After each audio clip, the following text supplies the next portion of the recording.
2021 is shaping up to be a huge year for Star Wars, and especially Star Wars gaming in general. Now, what does this mean for the Star Wars games we could be getting from EA and DICE? It could mean a lot of things, and this video, I'm going to be discussing that.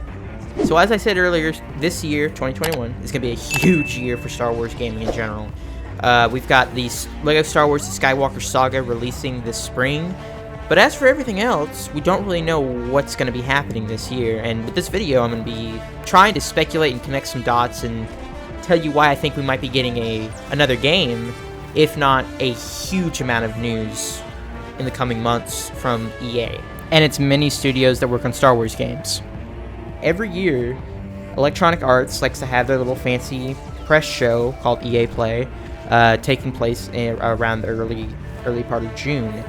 Now, every single year for the past 5 years, we've gotten some news about Star Wars games, whether it be, continuous support for a game, news about a game, talking about the development of a game, or the development of future games. And I'm going to be diving in about why I think this year could be one of, if not the biggest year of Star Wars gaming news we're going to get.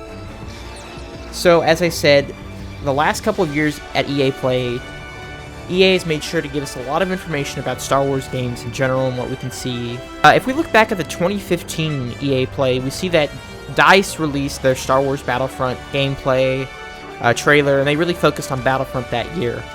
Now, the next year, 2016, they talked about, at EA Play, a representative talked about how they were continuing support for Star Wars Battlefront after mixed reception.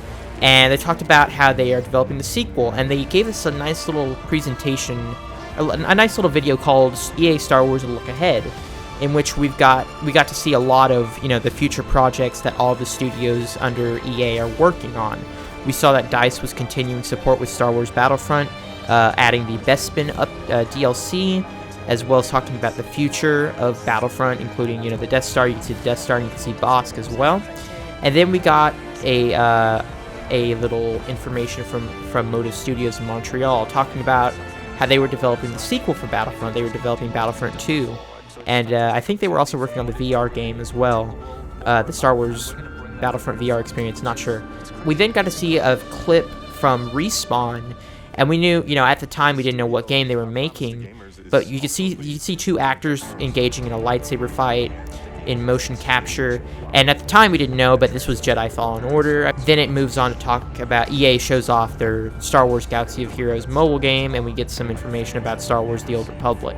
In addition, we get information about an upcoming Star Wars game from Visceral, set in like a bounty hunter, smuggler type of game. We get information about an upcoming game from Visceral Games, how they are working on it with Doug Chang. Everybody got really excited about it, but it turns out that this game got canceled for some reason. I don't know what's going on at EA, but they canceled that game.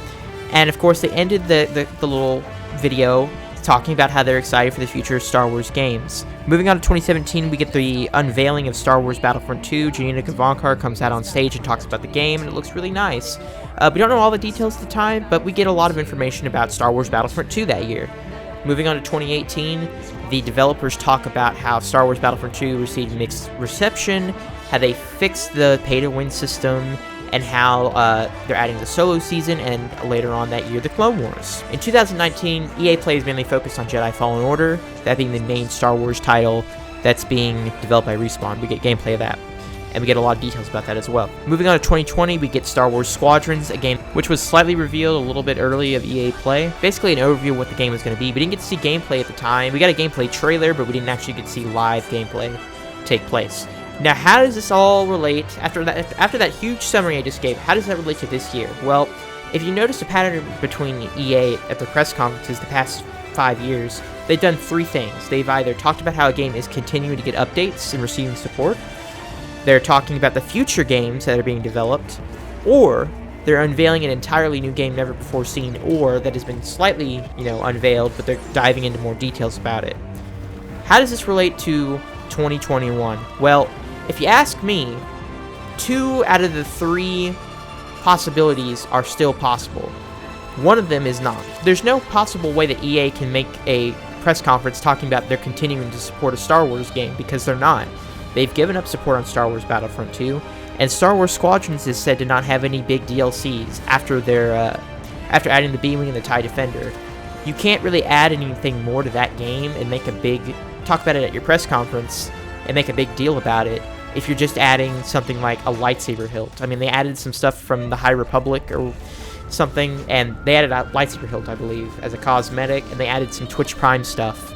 But that's not enough content to put at your press conference, and so that leads me to believe that we're either going to get a sort of developer little video talking about all the different studios and what they're working on, talking about the upcoming Star Wars games, whether it's Battlefront 3 or it could be some other new game. That's definitely what I think is going to happen. The other possibility is that they unveil a completely new Star Wars game, like they did with Squadrons. That could also be a possibility. It could be like Jedi Fallen Order, though, where they tease or they unveil the game at Celebration. I don't know how Celebration's working this year, if there even is one. I mean, it might be a virtual thing, but they might unveil a Star Wars game early and then talk about it at EA Play. They might make a developer video talking about what they're working on, but one of those two has to happen. We are definitely getting new Star Wars game news this year. I mean, they cannot talk about Lego Star Wars because EA does not own that. They can't show that off as, hey guys, look, this is what we're doing with Star Wars, because they don't own Telltale Games. They don't. So am I very optimistic about Star Wars gaming this year? Yes I am. I believe that we are going to be getting a lot of information about a lot of upcoming Star Wars games. That I mean, I'm confident that Battlefront 3 will be revealed to be in development by DICE. I mean, I think they're working on Battlefield 2021 this year, but I think that they might be wrapping up on that pretty soon. I don't know a lot about game development, but I don't think that they work until the last minute, but maybe they do. I don't know. In short, I'm very excited for the future of Star Wars games. I hope you guys are too. Let me know in the comments what kind of Star Wars game you'd like to see this year. And once again, I want to thank everyone for the support on the channel. We've gotten like 400 subs in the past month, which is so many. I'm just so blessed that you guys love this content. If you're new, consider subscribing. If you like the video, hit the like button and share it with a friend. And I'll see you guys back with some more Star Wars news.